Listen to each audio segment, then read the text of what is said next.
Banyak keutamaan menjenguk orang sakit. Di antaranya hadis Nabi SAW ini mulia sekali.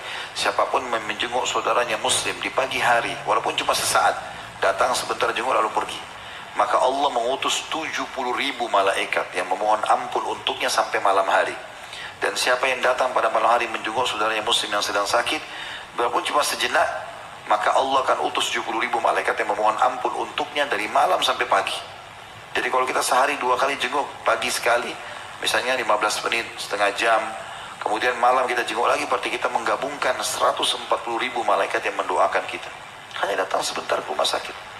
Dan kalau kita masuk ke rumah sakit, menziarahi orang yang sakit, dianjurkan untuk menanamkan kegembiraan dan menyampaikan janji-janji Allah. Ya, seperti sunnah Nabi SAW ucapkan, syafaqallah laki-laki, semoga Allah sembuhkan anda, atau syafaqillah kalau perempuan. Kemudian la ba's tahur insyaallah, semoga ini tidak masalah buat anda dan juga menjadi pembersihan dosa-dosa anda.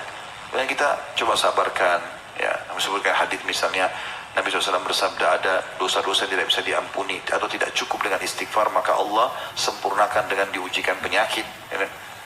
Maka itu semuanya ada juga derajat di surga yang Allah mau naikkan, tapi kita amalnya kurang.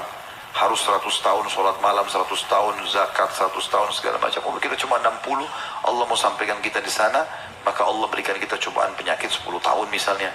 Maka itu semua akan bisa kebaikan atau menjadi kebaikan buat kita. Menjenguk orang sakit ini kita tidak boleh menakut-takuti dia, tidak boleh malah menunjukkan kesedihan, ya. Dokter saja itu punya etika.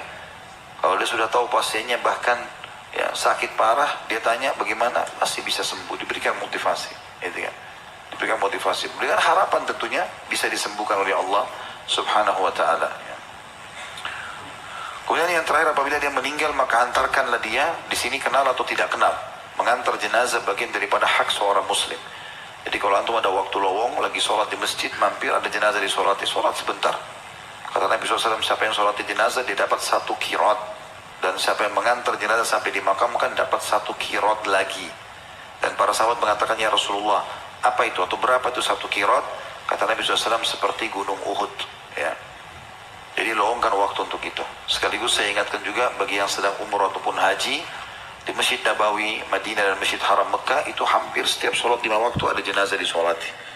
Maka ikut sholat, ini pahalanya besar. Sholat jenazah 4 kali takbir, tanpa ruku, tanpa sujud.